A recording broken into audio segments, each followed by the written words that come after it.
Voters, meanwhile, are headed to the polls in Egypt, where President Sisi is widely expected to win a third six-year term. Egyptians are grappling not only with the war on its border, but also a deepening economic crisis and rampant inflation. Well, according to a report in the Arab Al-Akhbar newspaper, Cairo is preparing for an influx of refugees from Gaza. For more on that, we're joined by Hassanein. He's adjunct fellow at the FDD, the Foundation for the Defence of Democracies. Great to see you, Haisam. So, I mean, is there any threat politically to Sisi in this election, and what level of turnout are we likely to see?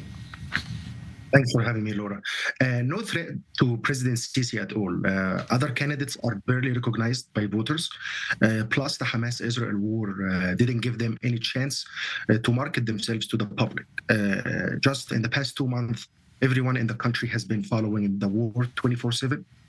Obviously, this boosted President Sisi popularity on the street. Unlike other candidates, he comes from a military background, and the Egyptian public likes to have a leader like that in such regional critical times. Sisi understood that very well, and he played on this sentiment as well. He met with his military advisors a few times in public and visited domestic military exhibitions, and all of this to boost popularity and increase public trust in him. As for the turnout point, this remains to be seen. But for the record, the turnout in 2014 was 47%.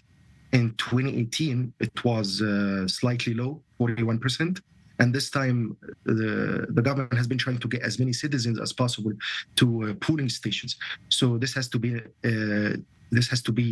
remains to be seen by the election committee. And of course, Haisam, Cairo has repeated again and again it will not accept any refugees from Gaza, whatever is going on inside the Gaza Strip. Now, though, we've got these reports in the Al-Akhbar newspaper that Egyptians are, in fact, preparing to accept some kind of influx from Gaza. Egypt has no choice but to take some refugees from Gaza. One, Israel's counter-terrorism campaign to dismantle Hamas is going to continue for quite some time. The United States supports Israel in its war. Just today, Secretary of State Blinken said Israel will be the one making the decision to end the war. Two, winter is almost there. Life conditions for civilians in Gaza is getting worse every day.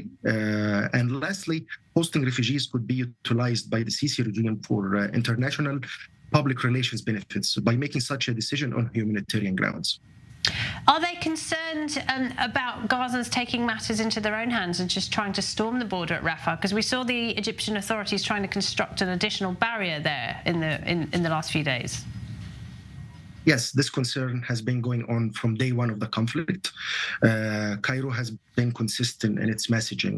This is why they intensified the presence of security forces on this side of the border and have been building extra layers of walls. And all of this to avoid the embarrassment that happened back in 2008 when Hamas operatives infiltrated the borders. Egypt worries so much that Hamas and other terror groups will infiltrate the borders and will use its borders in the future to attack Israel, which could harm the peace treaty between the two sides. Not to mention also, they could harm internal Egyptian national security by attacking tourism and creating a mess within the country. Haisam Hassanein at the FDD. Thank you very much. Thanks for having me.